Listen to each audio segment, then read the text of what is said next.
अस्सलाम वालेकुम everyone, welcome back to my YouTube channel. आज की वीडियो में जो बात हो रही है वो है नीमोकोनियोसिस। नीमोकोनियोसिस क्या है? सबसे पहले pneumoconiosis is a term originally coined to describe the lung disorder caused by inhalation of the mineral dust। अब इसमें वो चीज़ें आएंगी जो है इन्हेलेशन की वजह से हो रही है। मतलब हम ऐसी जगह गए, हम ऐसे इन्वायरमेंट में गए जहाँ ऐसी चीज़ें थीं जो हमारे सांस के ज़रिए हमारे अंदर गईं और उन्होंने इस डिज़ीज़ को कॉज कर दिया। ठीक, अब सही सही सारी पैथोलॉजी समझ आ गई। अब वो चीज़ें जो इन्हेल के दौरान हमारी बॉडी में गई वो क्या थी?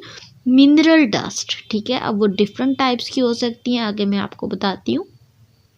The term has been broaden to include the diseases induced by organic and inorganic particles. अब ये जो पार्टिकल्स हैं यानी कि जो मिनरल डस्ट हैं वो ऑर्गेनिक भी हो सकते हैं आपके पास, और वो आपके पास क्या हो सकते हैं? इनऑर्गेनिक भी हो सकते हैं। And some expert also regard chemical fume and vapor induced lung disease as a pneumoconiosis. Mineral dust pneumoconiosis, the three most common of which are caused by inhalation of the coal dust, silica and एस्पिटोसिस। अब mineral dust में जो उन्होंने कहा most common इसका cause consider किए जाते हैं, उनमें फर्स्ट वन हमारे पास क्या है? कोल डस्ट है। फिर हमारे पास सेकंड इसमें आती है सिलिका, और थर्ड इसमें हमारे पास आती है एस्पिटोसिस। देन उन्होंने कहा usually stem from the exposure in the work place. ज़्यादातर जाहिर सी बात है उन लोगों में होता है जिनकी जो है जो वर्क करते हैं डस्ट प्लेस पर। ठीक है, अब बहुत से लोगों की जॉब ऐसे कंस्ट्रक्शनल एरियाज़ में होती है जहां उनका सामना कोल डस्ट, सिलिका और एप्सिटोज वगैरह से होता है। तो वर्क प्लेस में ही मतलब अपने जान उनका एक अर्निंग प्लेटफॉर्म होता है वो, और वहाँ से जाहिर सी बात है जब वो काम करने जाते हैं तो सांस जब ले रहे होते हैं तो उनके जो है बॉडी में ये जो है मिनरल डस्ट चली जाती है in the form of coal dust, silica and asbestosis. Asbestosis is the exception as with this mineral. The increased risk for the cancer extend to the family members, to apsitose worker and to individual exposed outside of the workplace।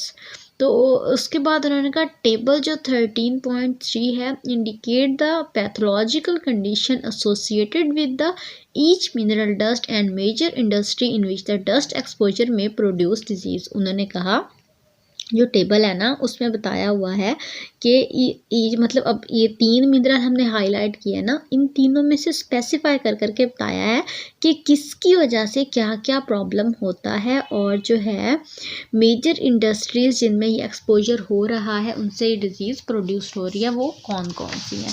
तो अब हम detail से पहले इन तीनों को देखते हैं। Mineral dust induced lung diseases. सबसे पहले हमारे पास क्या आ रहा है? सबसे पहले है हमारे पास कोल डस्ट।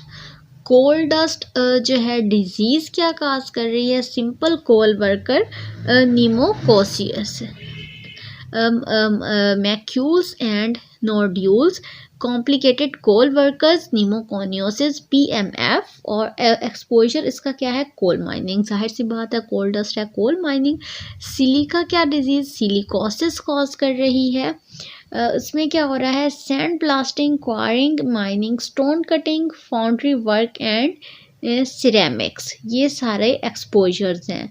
सैंड ब्लिशिंग से हो सकता है, क्वेरिंग से, माइनिंग से, कटिंग से, फाउंड्री वर्क से और क्रेमिक्स से।